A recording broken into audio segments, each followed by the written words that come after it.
grew up in South Dakota on a little dairy farm. Yep. Our little town had some freakish athletes, and so I showed up on the radar for a few Division II schools. Ended up having a very successful collegiate career. Like you said, got nominated for the Butkus Award. I had favor. It was crazy. I had favor with a front office personnel person with the New York Giants, and this guy got me into the Senior Bowl. He got me into the combine. Having an advocate, we're all kingdom guys, the importance of having somebody speak up on your behalf. So I always had coaches that were my advocate. I had guys like that. A guy came through before my senior year. He tested me. I tested really well, and he ranked me the #1 middle linebacker out of all divisions going into my senior year. He represented 14 different teams. So I was on the radar.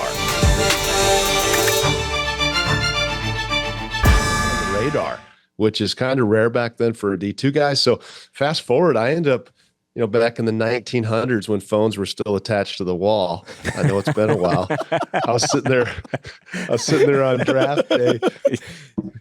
Yeah, think about that. My boys, one of my boys saw a payphone. He's like, "What is this?" He had no Man, clue, I was 2 years old when you got drafted. Let that sink in. I was born in 93, so let's move on, man. Yeah.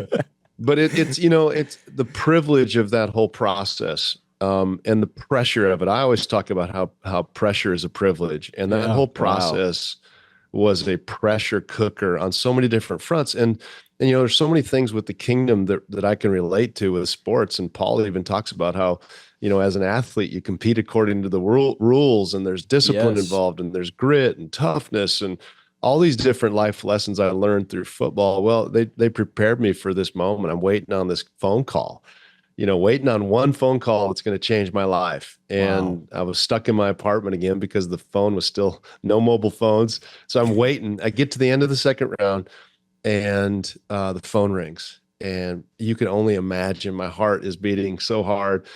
Pick up the phone, and it's Coach Tom Coughlin, who was also the GM of the Jaguars. And he said, "Schwartz."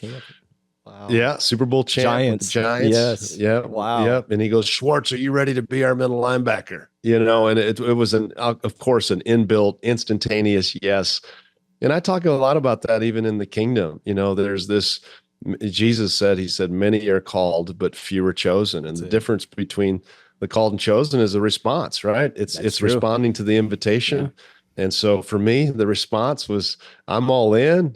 Flew to a city, Jacksonville, Florida, where we'd never been, uprooted our lives, started our family there, and just had great opportunity to get on the field right away.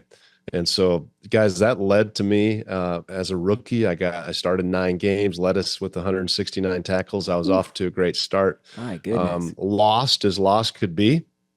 And my wife and I were now pregnant and near the end of that season.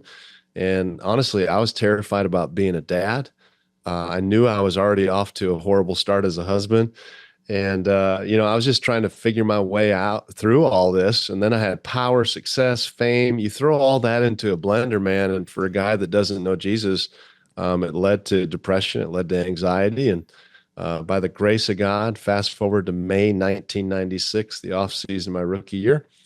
My wife and I are out golfing. I had a Wilson glove deal. There's some perks, that come with the NFL. I had a Wilson glove deal. They would always send me new clubs. I'm out having a leisurely day of golf with my wife. By hole 6, I start melting down, lose my temper, start breaking clubs, made an absolute fool of myself.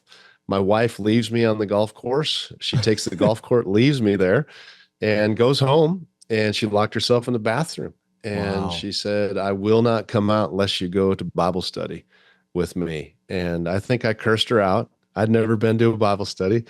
And I thought she was a little hypocritical. I had my pride and my arrogance and my anger and my temper, which was not a good combo in marriage. But, to get out of the doghouse, decided to go to the Bible study because it was at Mark Brunell's house. And Brunell was our quarterback, very successful quarterback. Yes.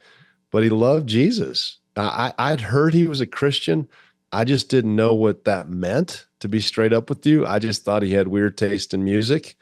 And that's where it always starts, isn't it? Even as a Christian, it feels a little weird sometimes. So for sure. And so I didn't have a clue, man. And so, but you know what? Because he had befriended me my rookie season, I end up going to this Bible study. On the way over, I'm internally terrified. I have no idea what to expect.